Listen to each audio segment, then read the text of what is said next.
সবচেয়ে বেশি উৎকণ্ঠায় ছিলাম আসলে তাদের সেফটি এবং ওয়েলবিং নিয়ে, তারা কতটুকু সুস্থ আছেন, তাদের কোনো রকম অসুবিধা হচ্ছে কিনা। তো প্রথম কয়েকদিন কেটেছে আসলে আমাদের ওই এসিওরেন্সটা পেতে।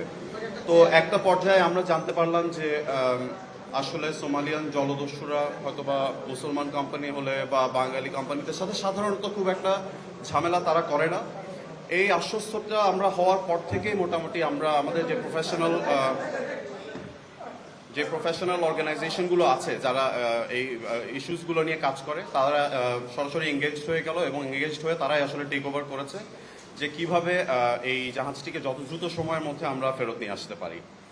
তো আজ 31 দিন পর আলহামদুলিল্লাহ অনেক রকম নেগোসিয়েশনস অনেক কিছুর পর গতকালকে আমরা ফাইনালি তারা জাহাজটি ছেড়ে চলে যায়। আর এর মাঝে আপনার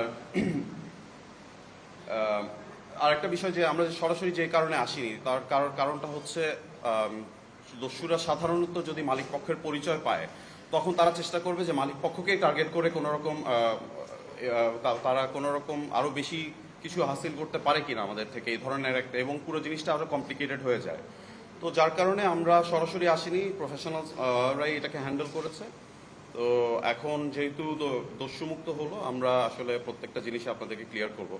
একটা বিষয় আমি একটু অ্যাড্রেস করতে চাই যে একটা কথা আসে বারবার যে আমরা কেন আর্ম গার্ড নেইনি, মাঝখান দিয়ে এসেছিল, আমরা ওটাকে ঠিক ওই সময়টাতে অ্যাড্রেস করতে পারিনি।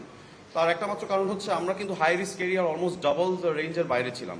200 নটিক্যাল মাইল বলা হয়, এক একটার হাই রিস্ক এরিয়া এক একভাবে ডিফাইন্ড হয়, বাট আমরা অলমোস্ট 600 নটিক্যাল মাইলের কাছাকাছি দিয়ে যাচ্ছিলাম। সেই জায়গাতে আসলে গত 8-9 বছরে এই নর্মসটা অ্যাক্টিভেট হয়নি যেখানে আর্ম গার্ড নেওয়ার কোনো বিষয় আসতো। তো সেই কারণে আমরা আর্ম গার্ডের বিষয়টি আমাদের ইয়েতে আসেনি এবং আমরা নেইনি।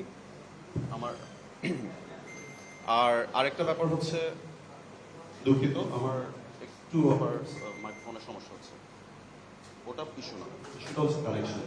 এই রিসিভারটা একটু কাছে নিয়ে আসুন, এই রিসিভারটা জি। এটার আলোচনা চলছিল। সাংবাদিক ভাইদেরকে ধন্যবাদ জানাতে চাই, আপনারা যথেষ্ট ধৈর্যের পরীক্ষা দিয়েছেন। আপনারা পুরো দেশবাসী জানতে চাচ্ছিল ডে টু ডে যে কি হচ্ছে না হচ্ছে, এবং আপনারা যদি প্রত্যেকদিন আমাদেরকে প্রেশারটা দিতেন আমরা আমাদের এই কাজ এত দ্রুত করতে সক্ষম হতাম না। আপনারা যথেষ্ট ধৈর্যের পরিচয় দিয়ে জিনিসটাকে কি স্বাভাবিক অবস্থায় রেখেছেন যাতে ফ্যামিলিরাও শান্ত থাকে, ফ্যামিলিরাও যাতে আপনার কোনো রকম উৎকণ্ঠার মধ্যে দিয়ে না যায়। তো আলহামদুলিল্লাহ আপনাদের সবার সাপোর্টে, আল্লাহর অশেষ রহমতে, বাংলাদেশ সরকারের সহযোগিতায় আমরা জাহাজটিকে অবশেষে মুক্ত করতে পেরেছি।